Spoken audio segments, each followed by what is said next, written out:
and welcome to Googie's Kitchen, and if you're new here then hello and welcome. My name's Alexis and this is Ted, and we upload 2 videos a week on a Tuesday and a Thursday at 7 AM. So if you love recipe videos and you want to see more like this one, then please don't forget to hit that subscribe button.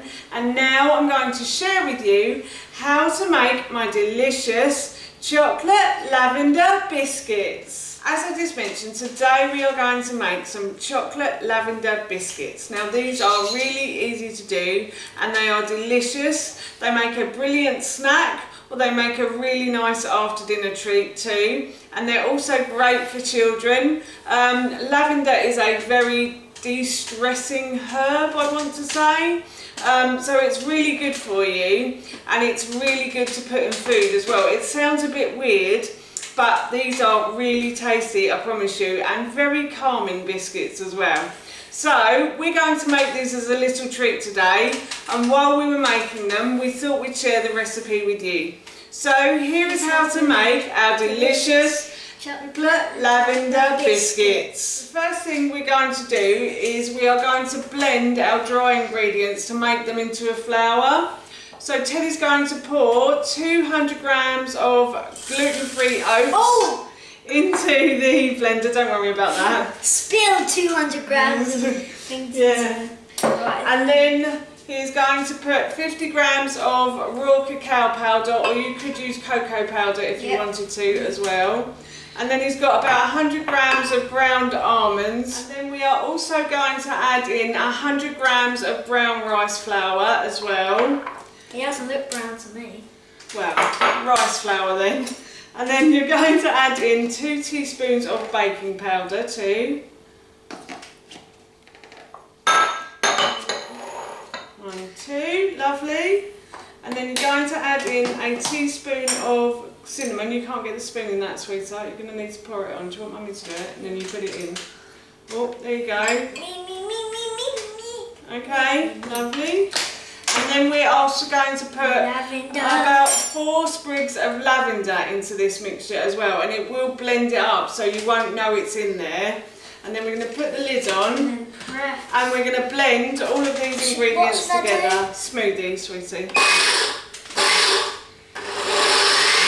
We've blended these ingredients until they resemble a breadcrumb mixture, like so.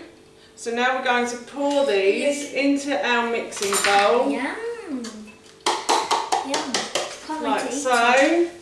And then we are going to pour about 100 grams of ghee into the mixture. And with our clean hands, we are going to mix. Oh yeah, baby. Oh, that's hot. That's because I've just made the ghee, that's why. We're going to mix all of this together until it resembles breadcrumbs. You can just rub your hands together, it will come off, sweetheart. I'm going to have to wash my hands after this. Yeah, me too. Oh, it's so warm. Right. We're off to wash our hands now, we're back in a minute. Yep. Now we're going to put in about 100 grams of coconut sugar as well. And we'll mix that round. You want to mix that round with a fork? Yes, me. Okay, so we're just going to mix the coconut sugar in. I should probably put this in before I put the butter in, but I completely forgot. So you can add it in now, or you can add it in before. I think in the original instructions it does actually say to add it in before. So yeah, please do that. Don't do it me. I'm having one of them days today. Yeah. I'm getting a helicopter tomorrow. Yeah. So just going to mix that in. We're going to do the egg next, sweetheart. Oh yeah, I want to crack the egg. Crack the egg. Crack the egg. No, crack it into that bowl. Like so. So we've got 1 egg for this recipe. Oh, there's some shell bits. Okay, you just take those out. And then pour that in. No, you scramble that now. Scramble first. Scramble, and then you can pour the maple syrup into that bowl as well for me, please. So do this first, then that? No, pour the maple syrup, after you scrambled it like that, you pour the maple syrup in. Do you want me to pour that in? No, I'll do it. Okay. No, into there, Ted. Okay. In with there. Ooh. Look at you did that. And then I scramble. Scramble it. Oh, it looks all rainbow. Yeah, then we scramble that together. And then what we're going to do is we're going to add that. I think it's creating a new colour. Have we? Blackish green. Oh, lovely. And then we're going to add this to the bowl. Right, so we're going to add this in now. I like cookie.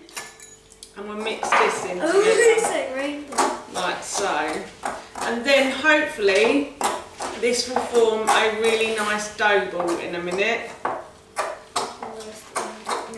If it is a bit too wet, if it's a bit of a wet consistency, you could always add more brown rice flour in, or rice flour. And if you can't get rice flour, you can always use plain flour in this recipe as well. So don't worry too much. So while my son eats out of the bowl. Lovely.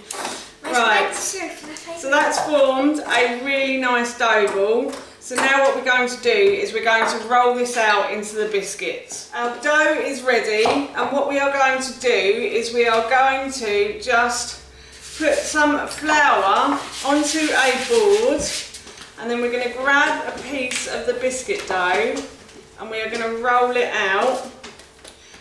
You can roll these to about ½ centimetre thick, I'd say. If you want them a bit thicker, then obviously roll them a bit thicker. But I'm going to try and roll this to about that much, and then my lovely assistant, my son Ted here, is going to cut them for me. And we're just going to repeat this process until we have used up, careful, all of the biscuit dough. So Ted and I have rolled out about a board and a half, yeah, unfortunately that one went a bit wrong, Ted. A board and a half of biscuits. We are now going to put these in the fridge, and the reason I put them in the fridge is simply because it makes them crunchier. So the biscuits tend to go a little bit harder if they are put in the fridge before I put them in the oven. So I'm going to put these into the fridge now. So while the biscuits are in the fridge, I'm going to preheat my oven to 200 degrees. The biscuits have been in the fridge for ½ an hour and my oven has preheated.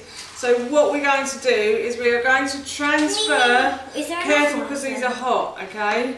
We are going to transfer the biscuits onto the baking trays. Now I have Pampered Chef stoneware here, and stoneware you don't need to grease anything or put greaseproof paper on it, but if you are using ordinary baking trays, then I would suggest you put greaseproof paper down and put oil it as well, or grease it, so that the biscuits don't stick. So yes, we are just putting these onto